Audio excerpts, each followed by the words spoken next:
Hi എല്ലാവർക്കും. സുഖമാണോ? ഇന്ന് തിങ്കളാഴ്ചയാണ്. ഡിസംബർ 8. ഇവിടെ ഉണ്ടാവാൻ കഴിഞ്ഞതിൽ സന്തോഷമുണ്ട്. നിങ്ങൾ എവിടെയായിരുന്നാലും ഒരു നല്ല ദിനം ആശംസിക്കുന്നു. എന്നെ ലൈവായി കാണാൻ വന്നതിന് എല്ലാവർക്കും എന്റെ നന്ദി. കഴിഞ്ഞ വാരാന്ത്യം എനിക്ക് തിരക്കുള്ളതായിരുന്നു. വിപണികളിൽ ഞാൻ ജോലിയിലായിരുന്നു. വീണ്ടും തിരക്കേറിയ ഒന്ന്. കുറച്ച് മോശം കാറ്റും മഴയും ഉണ്ടായിരുന്നു. നാളെയും ഒന്നുണ്ടാകും.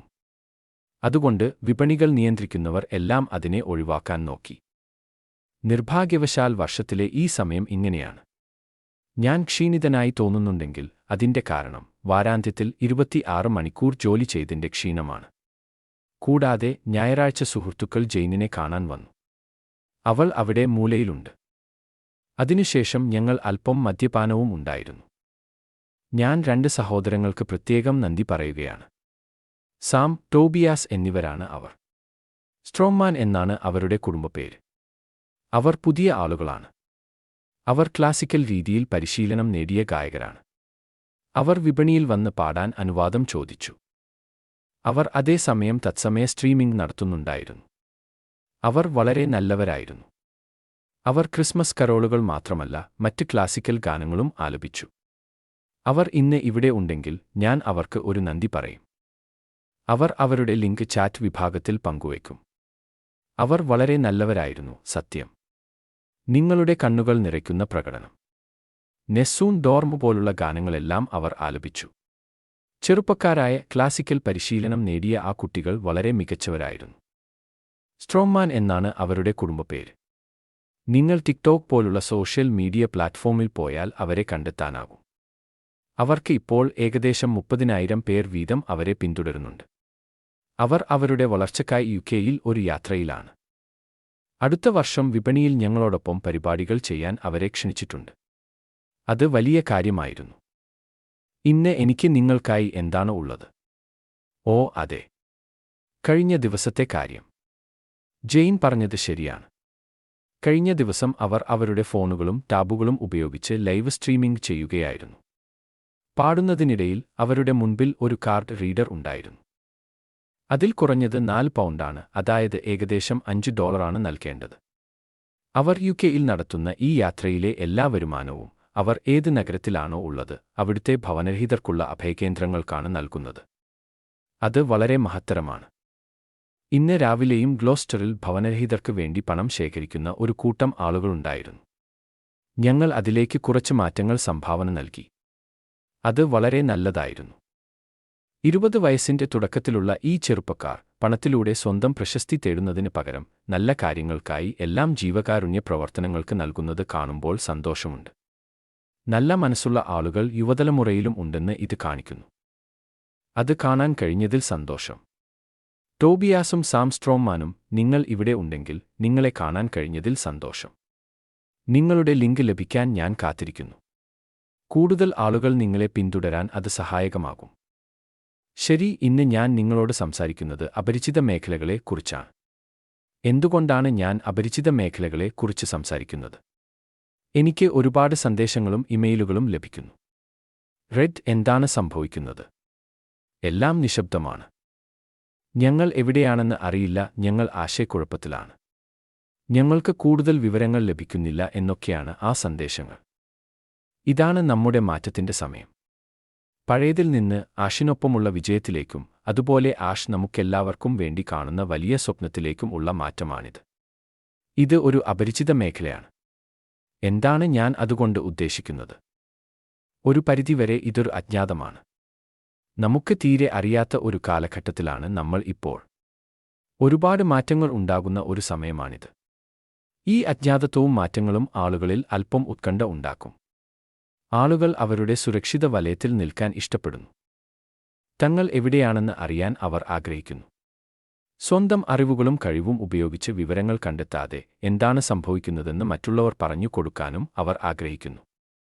ബിസിനസ്സിന്റെ കാര്യത്തിലും ഈ അപരിചിത മേഖല ഇതുതന്നെയാണ്. പുതിയതും അപരിചിതവുമായ വിപണികൾ, സാങ്കേതികവിദ്യകൾ അല്ലെങ്കിൽ സാഹചര്യങ്ങൾ എന്നിവയിലേക്ക് കടന്നുവരുന്നതിനെയാണ് ഇത് സൂചിപ്പിക്കുന്നത്. ഇവിടെയുള്ള നേതാക്കൾ വേഗതയുള്ളവരും നൂതന ചിന്താഗതി ഉള്ളവരും സാഹചര്യങ്ങൾക്കനുസരിച്ച് മാറാൻ കഴിവുള്ളവരും ആയിരിക്കണം. മത്സരം നിറഞ്ഞ ചുവന്ന കടൽ പോലുള്ള വിപണിയിൽ മത്സരിക്കുന്നതിന് പകരം പുതിയ ആവശ്യകതകൾ സൃഷ്ടിക്കാൻ ഈ നീലക്കടൽ അപരിചിത മേഖല പോലുള്ള തന്ത്രങ്ങൾ ഉപയോഗിക്കണം. നമ്മുടെ പഴയ ബിസിനസ്സിന്റെ കുളത്തെക്കുറിച്ച് നമ്മൾ എത്ര തവണ സംസാരിച്ചു? പുതിയ നീലക്കടലിലേക്ക് നമ്മൾ പോകേണ്ടതിനെക്കുറിച്ച് എത്ര തവണ പറഞ്ഞു? ഈ ചൊല്ലിലെ ഉപമ ഇതുതന്നെയാണ്. നമ്മുടെ പുതിയ ആളുകളോടൊപ്പം പുതിയ മേഖലകളിലേക്ക് നമ്മൾ പോവുകയാണ്. ഈ മാറ്റത്തിലൂടെ നമ്മൾ കടന്നു പോകുമ്പോൾ മാത്രമല്ല, പുതിയ ആളുകൾക്കായി നമ്മൾ തിരയുമ്പോഴും ഇത് പ്രധാനമാണ്. പുതിയ ആവശ്യങ്ങൾ സൃഷ്ടിക്കാനുള്ള തന്ത്രമാണിത്. ഈ മേഖലകളിലൂടെ സഞ്ചരിക്കുന്നത് മാറ്റത്തെ ഉൾക്കൊള്ളുന്നതിനും മുൻകൂട്ടി അറിയാൻ കഴിയുന്ന വിശകലനങ്ങൾ പോലുള്ള വിവരങ്ങൾ ഉപയോഗിക്കുന്നതിനും പരീക്ഷണത്തിന്റെ ഒരു സംസ്കാരം വളർത്തുന്നതിനും ജീവനക്കാരുടെ പ്രത്യേക കഴിവുകൾ പ്രയോജനപ്പെടുത്തുന്നതിനും വെല്ലുവിളികളെ തടസ്സങ്ങളായി കാണുന്നതിനുപകരം അവസരങ്ങളായി കാണാനും ഇത് ഉപകരിക്കും. ഇത് കേൾക്കാൻ അല്പം സങ്കീർണമായി തോന്നാമെങ്കിലും ബിസിനസ് കാഴ്ചപ്പാടിൽ ചാഞ്ചാട്ടം, അസ്ഥിരത നല്ല കാര്യമാണ്. വിപണികളിലേക്ക് നോക്കൂ. നാസ്ഡാക്ക്, ഫൂഡ്സി പോലുള്ള വിപണി സൂചികകൾ ചാഞ്ചാട്ടത്തെ ഇഷ്ടപ്പെടുന്നു. കാരണം അത് അവസരങ്ങൾ സൃഷ്ടിക്കുന്നു. ബിസിനസ്സും അതുപോലെ തന്നെയാണ്. ചാഞ്ചാട്ടത്തെ സ്വീകരിക്കുന്നവർക്ക് അതിലൂടെ വളരാനുള്ള അവസരം ലഭിക്കും. അപരിചിത മേഖലകളുടെ ചില പ്രധാന സ്വഭാവസവിശേഷതകൾ ഇവയാണ്. വിപ്ലവകരമായ സാങ്കേതികവിദ്യകൾ, കൃത്രിമ ബുദ്ധി, വെർച്വൽ യാഥാർത്ഥ്യം, യഥാർത്ഥ ലോകം തുടങ്ങിയ പുതിയ സാങ്കേതികവിദ്യകൾ വ്യവസായങ്ങളെ മുഴുവൻ മാറ്റുന്നു. ഇത് ബിസിനസ്സുകളെ അപരിചിത മേഖലകളിലേക്ക് കൊണ്ടുവരുന്നു. ഉപഭോക്തൃ സ്വഭാവത്തിലെ മാറ്റം, സുസ്ഥിരതയ്ക്കുള്ള ആവശ്യം, വിപണിയിലെ പുതിയ ആവശ്യകതകൾ എന്നിവയെല്ലാം ഈ ചാഞ്ചാട്ടത്തിന്റെ ഭാഗമാണ്. ഇത് ചുവന്ന കടലിൽ നിന്ന് നീലക്കടലിൽ എത്താൻ നമ്മെ സഹായിക്കും. ആഗോള ചാഞ്ചാട്ടം, ഭൂമിശാസ്ത്രപരമായ മാറ്റങ്ങൾ, സാമ്പത്തിക അസ്ഥിരത, മഹാമാരികൾ പോലുള്ള മുൻകൂട്ടി കാണാത്ത പ്രതിസന്ധികൾ എന്നിവയെല്ലാം ബിസിനസ്സുകളെ അപരിചിത മേഖലകളിലേക്ക് എത്തിക്കുന്നു. ഈ ചാഞ്ചാട്ടം പലർക്കും അവസരങ്ങൾ സൃഷ്ടിക്കുന്നു. ഉദാഹരണത്തിന്, മഹാമാരി ഇല്ലായിരുന്നെങ്കിൽ വീഡിയോ കോൺഫറൻസിംഗ് സംവിധാനങ്ങളിൽ സൂമിന് ഇത്രയും വലിയ വിപണി പങ്ക് ലഭിക്കില്ലായിരുന്നു. മത്സരമില്ലാത്ത വിപണി ഇടങ്ങൾ നിലവിലുള്ള ഉപഭോക്താക്കൾക്കായി പോരാടുന്നതിന് പകരം പുതിയ മൂല്യവും ആവശ്യവും സൃഷ്ടിക്കാനുള്ള അവസരമാണിത്. ഇതാണ് ഒരു ബിസിനസ് എന്ന നിലയിൽ നമ്മൾ ലക്ഷ്യമിടുന്നത്. ഈ അപരിചിത മേഖല ഉപയോക്താക്കളെ ആകർഷിക്കാനുള്ള നമ്മുടെ വഴിയാണ്. ആളുകൾക്ക് അവരുടെ പണത്തിന് കൂടുതൽ ലഭിക്കാൻ ഇഷ്ടമാണ്. എല്ലാവർക്കും ഒരു വിലപേശൽ ഇഷ്ടമാണ്. ഇതാണ് ബിസിനസ്സിന്റെ കാര്യത്തിലും സംഭവിക്കാൻ പോകുന്നത്. ഈ അപരിചിത മേഖലകളിലൂടെ എങ്ങനെ സഞ്ചരിക്കാം? വേഗതയും വഴക്കവും സ്വീകരിക്കുക. വഴക്കമാണ് പ്രധാനം. ഒരു മേഖലയിൽ ഉറച്ചു നിൽക്കാതെ വേഗത്തിൽ മാറ്റങ്ങൾ വരുത്താൻ തയ്യാറാകണം. ലക്ഷ്യസ്ഥാനത്തേക്ക് എത്താൻ കാറ്റിനനുസരിച്ച് കപ്പലിന്റെ ദിശ മാറ്റേണ്ടിവരും. മുന്നോട്ട് പോവുക എന്നതാണ് പ്രധാനം. നൂതനത്വം വളർത്തുക. കൂടുതൽ ഗവേഷണങ്ങളിലും വികസനങ്ങളിലും പരീക്ഷണങ്ങളിലും പണം മുടക്കുക. പുതിയ സാങ്കേതികവിദ്യകൾ എന്താണെന്ന് നോക്കുക.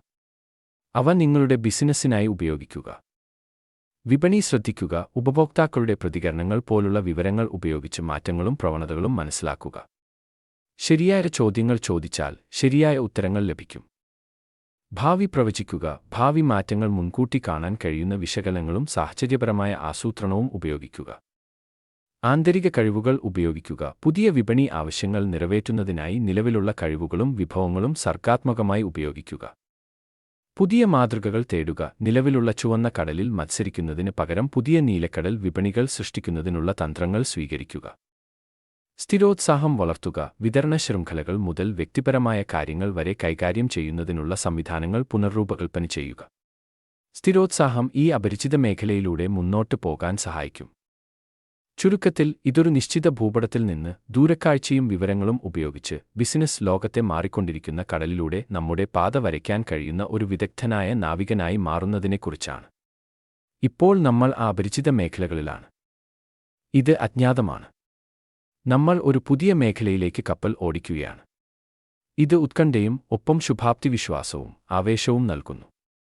ഈ അപരിചിത മേഖലകളെ നമ്മൾ സ്വീകരിക്കണം. ഇത് ഒരു മാറ്റമാണ്, ഒരു വ്യത്യസ്ത ദിശയാണ്. കെട്ടിക്കിടക്കുന്ന ചുവന്ന കടലിൽ കപ്പൽ ഓടിക്കുന്നതിന് പകരം ശുദ്ധമായ നീലക്കടലിലേക്ക് നമ്മൾ നീങ്ങുകയാണ്. എന്തായാലും സുഹൃത്തുക്കളെ, ഇന്നത്തേക്ക് ഇത്രയേ ഉള്ളൂ. നാളെ 9-ാം തീയതി ചൊവ്വാഴ്ച ഞാൻ കൂടുതൽ വിവരങ്ങളുമായി തിരിച്ചുവരും. എന്റെ ഭാഗത്തു നിന്നുള്ള കാര്യങ്ങൾ ഇത്രയേ ഉള്ളൂ. ഇപ്പോൾ ഞാൻ പോകുന്നു. നമസ്കാരം.